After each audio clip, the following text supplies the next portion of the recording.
Егер сіз программа жазумен айналысатын болсаңыз, сізге мәтіндік редактор керек, бірақ жүздеген мәтіндік редакторлардың ішінен қайсысын таңдағанымыз дұрыс. Ассалаумағалейкум, менің атым Ертай Қуанышев.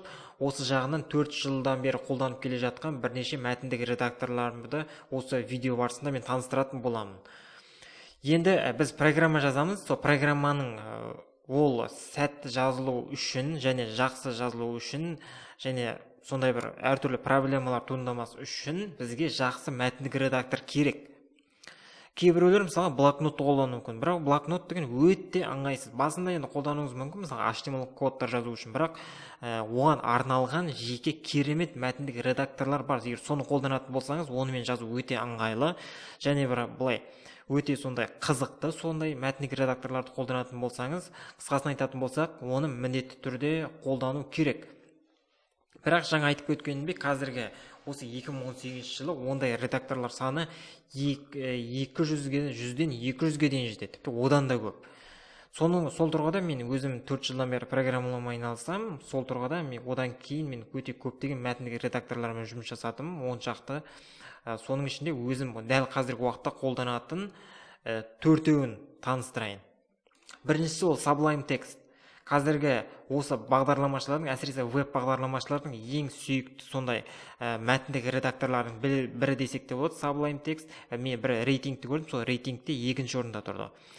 Және бұл шынымен өте ыңғайлы, мен жұмыста бұны шынымен қолданам. Және бір әртүрлі алдыңғы сабақтарды қараған болсаңыз, мен осы Sublime Textпен ғана осы HTML курсы бар, алдында бірнеше ай бұрын осы каналыма салған, одан кейін бар CSS курсы бар. Осыны курсты жазу барысында мен тек қана осы Sublime Textті және қосымша тағы басқасын қолдандым. Оны қазір біраздан кейін айтатын боламын.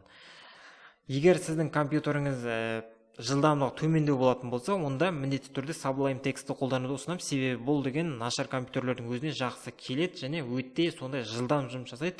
Жұмыс жасауға өте ыңғайлы. Міне көріп отырғандарыңыздай, әр қайсысы жеке-жеке түстерін өзгертеді. Мына жақта навигациялық меню бар, қосымша мына жерде әртүрлі қосымша плагиндері бар, жылдам жұмыс жасауға көмектеседі. Сондықтан бұл өте ыңғайлы. Міндетті түрде компьютеріңізге орнатып алуды мен ұсынамын.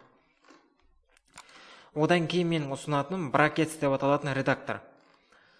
Бұл Brackets деген өзіме қатты ұнайды. Мен программа жазу барысында бұл Sublime Textке қарағанда мен Bracketsті көп қолданамын. Бірақ Bracketстің бір минусы, бұл ноутбуктерде егер жылдамдығы сәл төмендеу болатын болса, мощность төмен болатын болса, онда сіздің ноутбугыңызда өте жай жұмыс жасауы мүмкін, және ашқан кезде де өте көп сондай бір ойланып тұрады. Бірақ шынымен өте ыңғайлы, арнайы плагиндерді орнату Sublime Textке қарағанда әлде қайда жеңіл және жұмыс жасау әлде қайда салыстырмалы түрде ыңғайлырақ. Маған солай. Маған ыңғайлырақ және Bracketsті Sublime Text'тен тағы бір айырмашылығы, бұл тегін. Енді Sublime Text'ті тегін қолдануға болады, бірақ тегін версиясында бір 10 минут, бір 20 минут сайын бір арнайы мынандай мәтін шығып кетеді. Окейді басасыз, сол окейді басқан неме ол кетеді. Бірақ ол деген қатты бір үлкен проблема деп мен айта алмаймын. Сондықтан Bracketsті де мен қолдануды ұсынамын. Егер компьютеріңіз жақсы болатын болса, мен қазір мысалға егер бір мощный компьютерде отыратын болса, мен міндетті түрде Bracketsті қолданар едім. Себебі бұл соған тұрарлық өте ыңғайлы. Әсіресе Python, сонымен қатар PHP, HTML, CSS, Node.js, сонымен қатар басқа да программалық кодтарды жазу үшін бұл Brackets өте сондай таптырмайтын инструменттер. Ал Sublime Textті ол веб-программистерге өте ыңғайлы. Одан кейін мен қолданатыным Notepad++.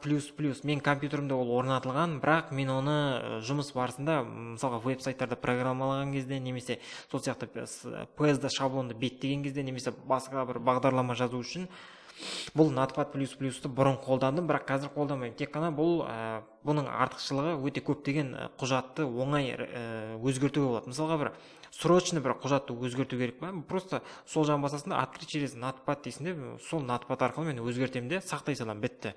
Яғни бұл сол жағынан мәтіндік редактор жағынан өте ыңғайлы. Одан кейін менің күнде қолданатыным бұл Android Studio.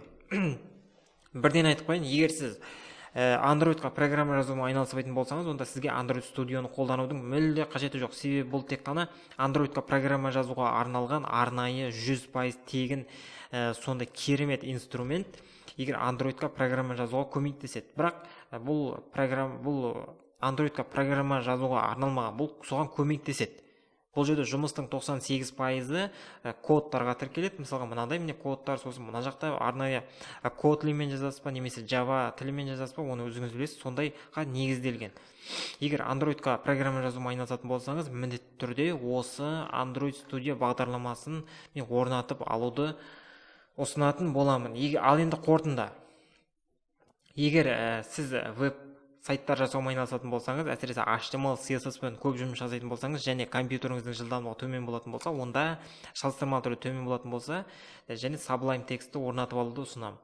Ал егер одан кейін басқа да қосымша C++ немесе C#, қосымша Python мен жұмыс жасайтын болсаңыз, онда бракетсті қосымша түрде тағы да орнатып алуды ұсынамын. Және шағын жұмыстарға Notepad-ты мен міндетті түрде орнатып алыңыз дер едім. Осы Notepad, Brackets және Sublime Text мен компьютерімде бар. Және Android Studio'да. Ал Android Studio егер Androidқа программа жазумен айналыспайтын болсаңыз, онда сізге ол қажет емес.